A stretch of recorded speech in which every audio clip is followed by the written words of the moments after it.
fala aí, o que mais tocou você nesses episódios da série O Jovem em Jornada? Será que foi a beleza de ser jovem na igreja, de doar a juventude para Jesus? Será que foi a determinação desses jovens que já passaram por aqui e mesmo em meio a tantas dificuldades decidiram permanecer no evento? Ou será que foi um encontro pessoal que cada um deles tiveram com a pessoa de Cristo Jesus? Nesse 7º episódio é a sua oportunidade, através do testemunho que você vai escutar agora, de ter o seu encontro pessoal com Jesus Cristo.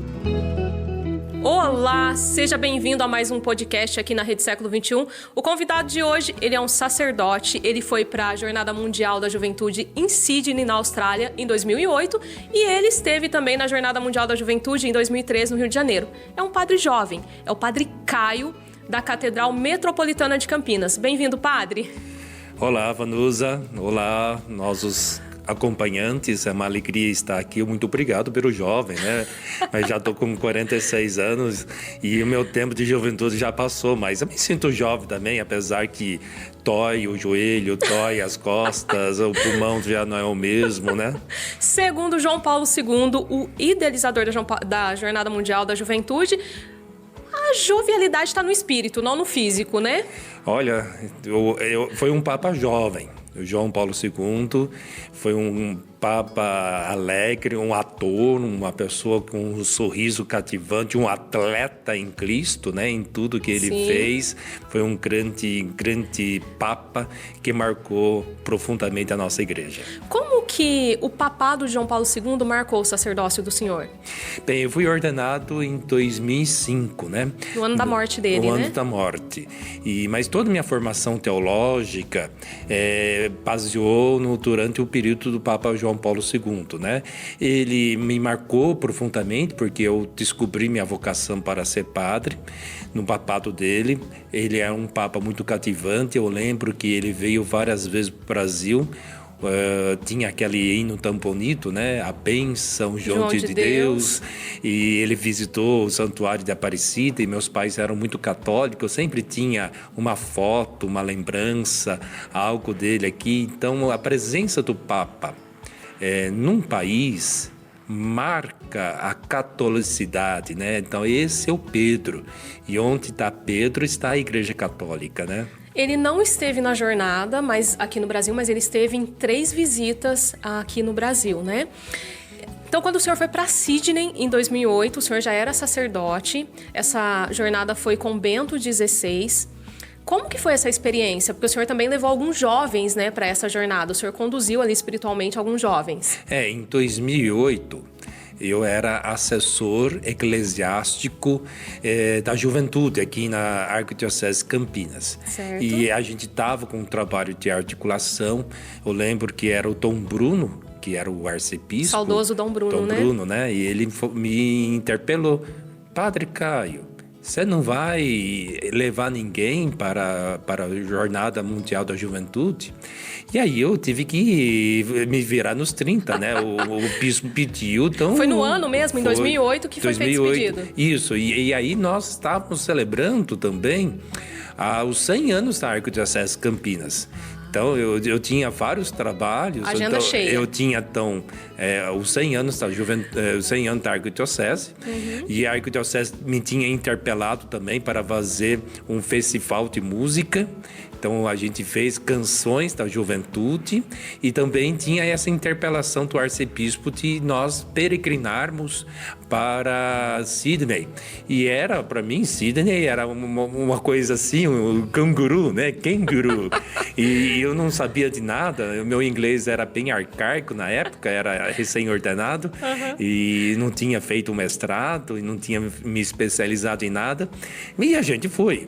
Quantos jovens que o senhor levou na ocasião? Eu acredito que foi uns 5 a 6 jovens da Arquidiocese Campinas, um seminarista, que era o Padre Jonas, hoje é o Padre Jonas, que depois acabou me substituindo na área juventude. Uhum. E é um grande amigo meu, um grande companheiro, e eu acho que incentivou muito a vocação dele com a juventude. E levei vários jovens que eram da época, né? Assessores, pessoas que viviam profundamente a juventude. E foi uma época que me marcou profundamente. A gente foi para Sydney. Quanto tempo daqui em Sydney de viagem? É bem longo, né? 24 horas de viagem. A gente foi pelo o Pacífico, né? Então a gente foi para a Argentina. Da Argentina a gente foi para Nova Zelândia. Fizeram várias conexões. Isso, então assim, a gente saiu não lembro que dia que a gente viajou, mas saímos no dia 25 e chegamos no dia 27, a gente perdeu um dia. Então eu achei que ia ser mais...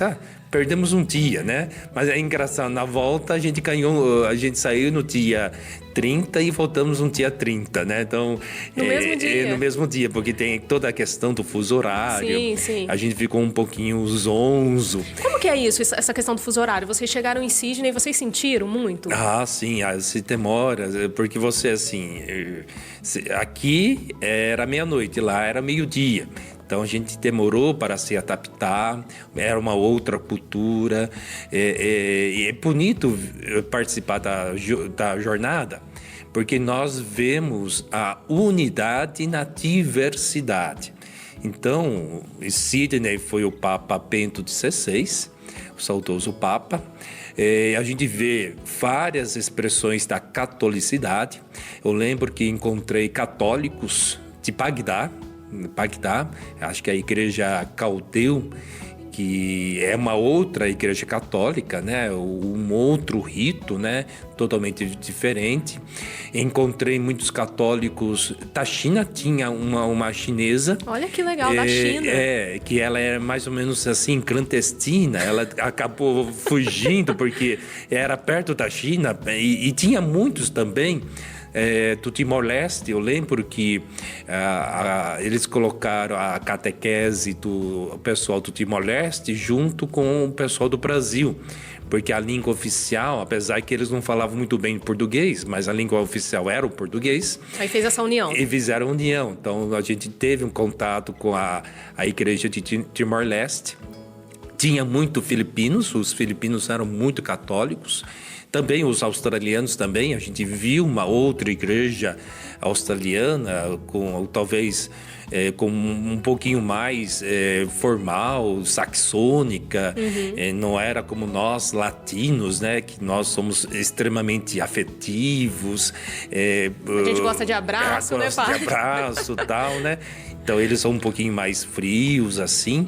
Mas assim, a gente vê uma igreja com vários rituais. Eu lembro a igreja dos caldeus, lá do pessoal de Bagdá, que a gente se encontrava, a gente conversava arcaicamente o inglesinho lá, qualquer coisa, mas a gente falava. Também o espanhol era muito bem falado lá, então eu tenho muita facilidade com o espanhol.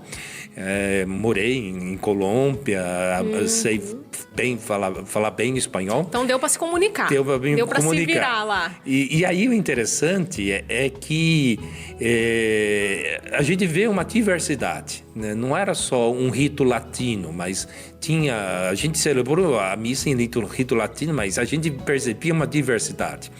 Lembro também que a gente fez um momento de oração na Catedral Anglicana. Eles acolheram tudo, fizemos uma oração ecumênica muito bonita. Então a gente vê essa diversidade. Sim. Mas tudo unido. Então a pessoa do Papa... O objetivo é o mesmo, né? A pessoa do Papa é extremamente importante para a nossa igreja. Então o Papa unifica a diversidade dos ritos, não só o rito latino, mas caldeu, cópita, bizantino, alexandrino, antioquiano. Então foi uma riqueza essa jornada em Sydney, né? Foi uma riqueza. Foi bonito, assim. Então, eu acho que assim, se a gente não faz experiência, a gente tem uma experiência de um catolicismo bem regional. Bem regional e às vezes bem... Fica na famosa bolha que a gente fala, né? Bolha.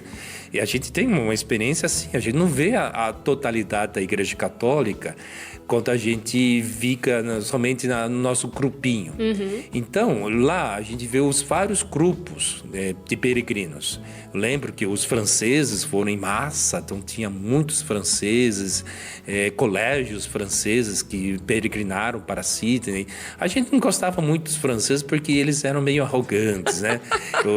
Até hoje, né? Mas assim, eram católicos e tal, e eles não gostavam de misturar, principalmente com nós latino-americanos, mas era uma experiência bonita. Os australianos, apesar de toda a cultura saxônica, né, de um formalismo, eles eram católicos mesmo, então sentimos acolhido.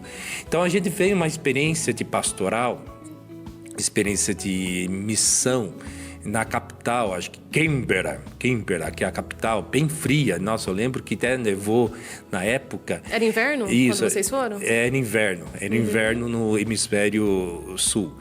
E aí fizemos uma experiência gostosa em Canberra, numa paróquia, acho que Divino Espírito Santo. Então a gente visitou a paróquia, a gente foi acolhido, a gente conheceu a capital da Austrália,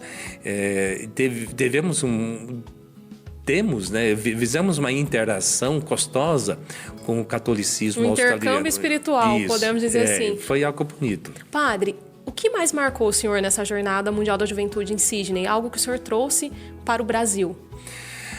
Bem, então, acho que eu falei um pouco, né, dessa unidade na diversidade, né? Então, é uma igreja, apesar com várias expressões, com vários ritos, algo que me cativou profundamente. O que eu trouxe um pouco esse entusiasmo de trabalhar com a juventude, de entender a igreja não apenas uma igreja local, que não vê apenas um rito como um rito oficial.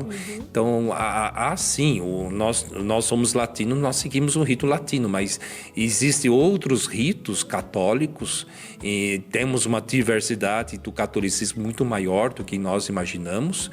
E aí, o diálogo, a compreensão, o que me marcou muito foi que uma vez andar de metrô em Sydney, um metrô muito bom, muito limpinho, tá, muito eficaz.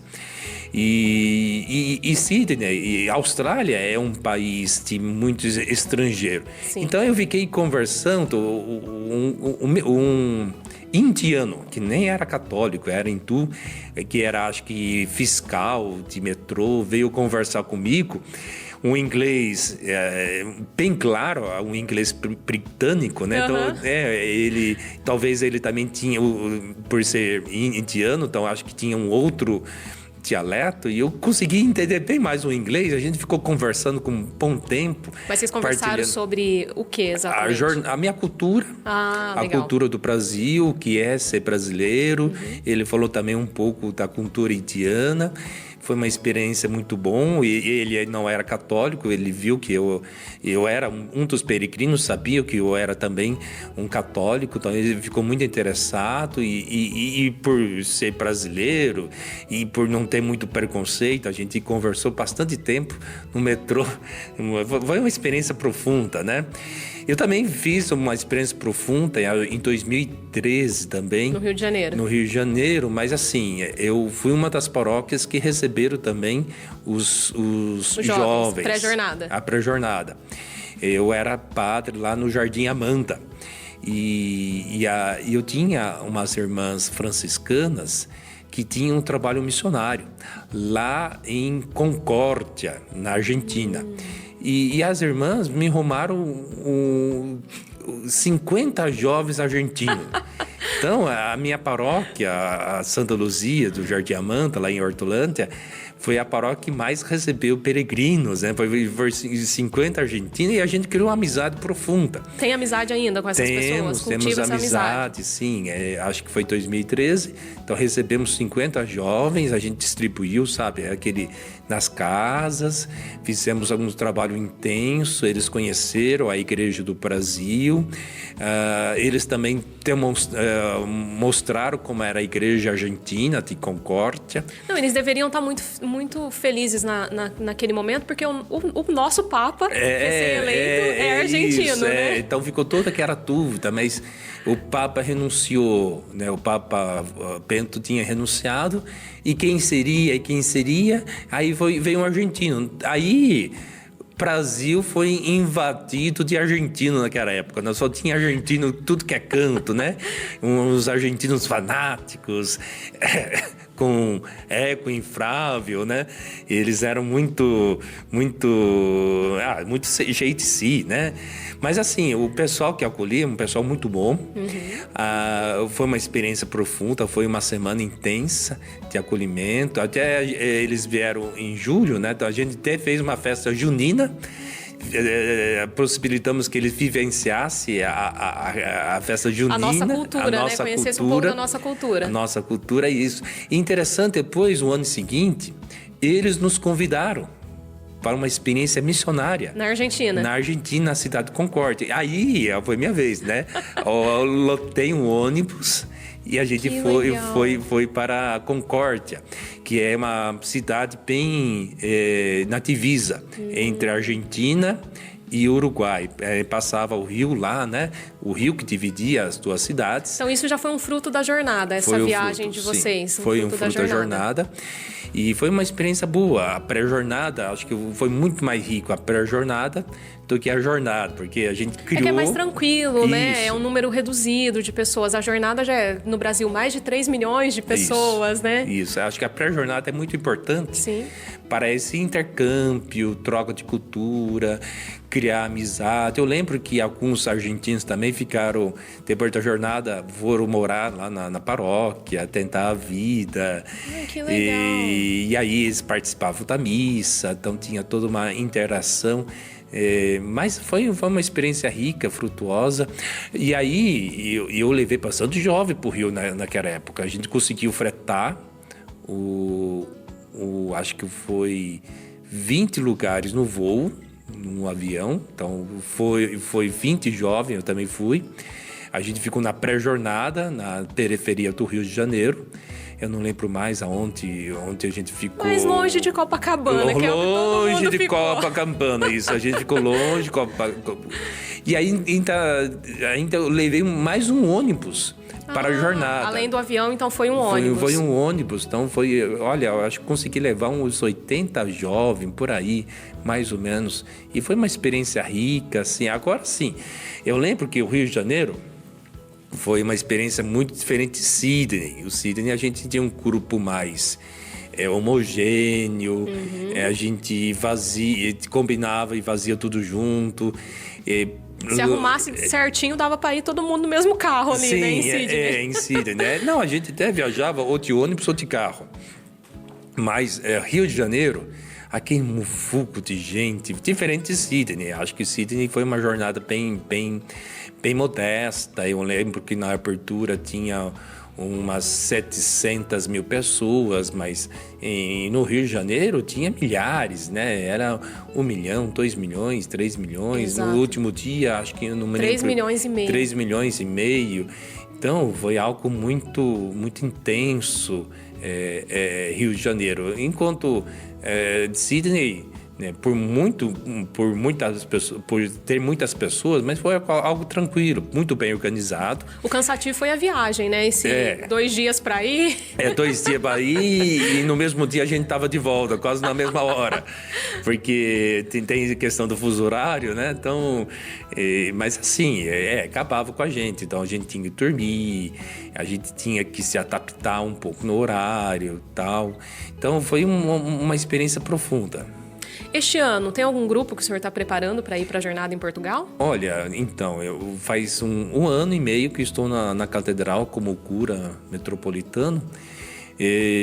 Eu tinha um grupo na antiga paróquia, lá na Santo Antônio da Moral do Sol, um grupo de jovens. Em Indaiatuba. E porque a jornada em Portugal era para ter acontecido, se eu não me engano, em 2020, mas aí veio a pandemia. Adiou 2022, aí adiou novamente. Então eu tinha organizado, a gente tinha formado um caixa, A gente tinha feito até uma triagem separada com jovens e a gente tinha um bom dinheiro, a gente tinha, acho que um dinheiro suficiente para mandar uns 10 jovens para...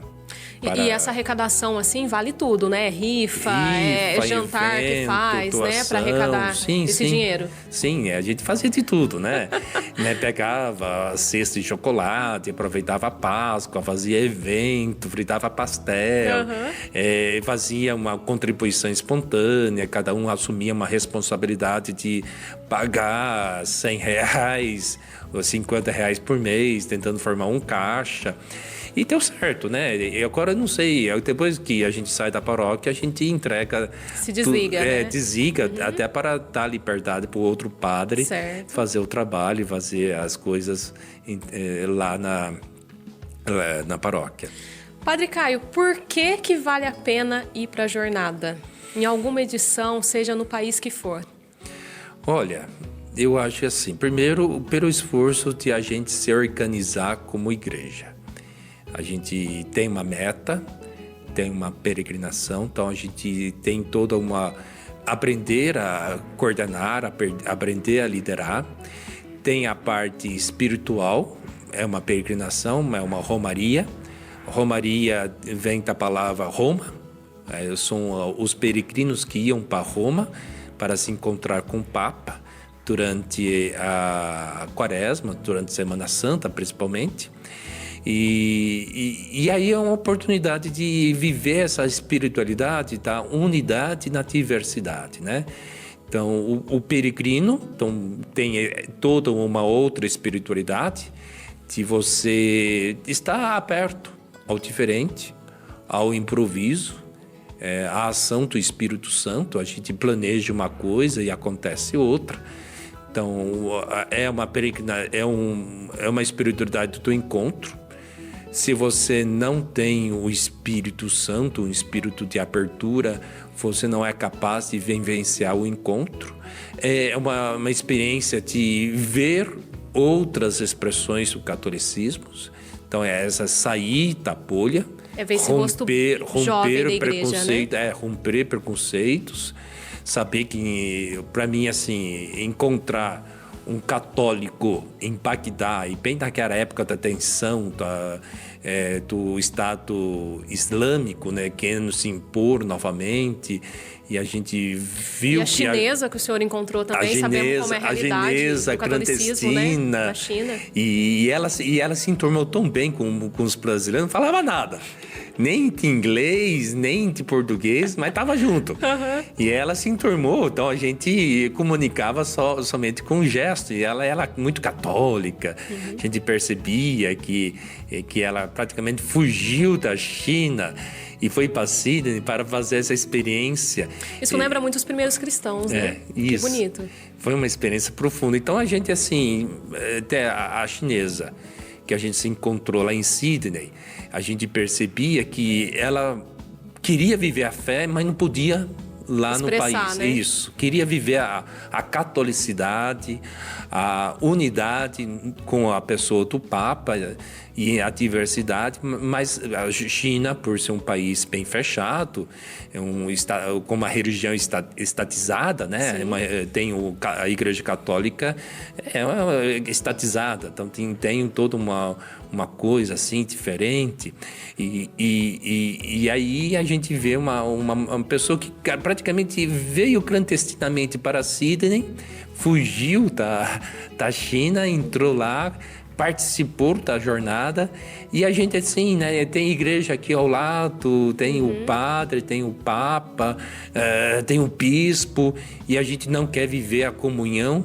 E eu percebo muito bem isso na catedral, né? Pessoas que têm contato semanal com o bispo, contato diário com o pároco, e aí tem toda uma falta de comunhão, e é aquela chinesa que não tem correndo nada, risco, mas lá, né? que não tinha nada, não tinha um bispo o católico romano lá que se arriscou em peregrinar para junto de Sydney para viver essa experiência da catolicidade, né? Sim. Padre, dentro disso que o senhor falou da chinesa, eu quero pedir a bênção do senhor com essa intenção, que esse ardor de se arriscar por Cristo nasça no coração do jovem, dos jovens, né? Nasçam em nosso coração. O senhor pode nos dar a bênção para que a gente possa finalizar esse podcast? Sim, com certeza. Então, que Deus, nosso Pai, possa abençoar todos os peregrinos, lembrando um pouco a padroeira da Austrália, né? Acho que Nossa Senhora do Cruzeiro do Sul, eles tinham uma devoção tão grande, possa interceder por nós e nos dar a sua bênção. Em nome do Pai, do Filho e do Espírito Santo. Amém. Amém. Obrigada, Padre Caio. Muito obrigada pela sua vinda e pela sua partida. Que Deus abençoe. Eu que agradeço, Vanusa. Agradeço também pela oportunidade de estar com vocês. Muito obrigada. Até a próxima. Muito obrigada por você ter nos acompanhado até aqui. Nós da Rede Século XXI queremos te agradecer porque você permitiu que esse conteúdo chegasse na sua casa, no seu trabalho, entre os seus amigos e familiares. Muito obrigada! E eu tenho um mega convite para você. Vai acontecer em Portugal entre os dias 1º e 6 de agosto deste ano, a Jornada Mundial da Juventude. Aí você deve estar se perguntando, mas tá muito em cima da hora, não dá tempo mais para comprar passagem, para alugar hotel? Tudo bem, a nossa intenção aqui na Rede Século XXI é ser um canal de bênçãos e graças para você nesse evento. Então acesse o nosso portal asj.org.br, fique de olho no nosso canal do YouTube e o canal da televisão e as nossas redes sociais para que você possa acompanhar tudo aquilo que está sendo preparado para essa Jornada Mundial da Juventude 2023. Mais uma vez, muito obrigada e até mais!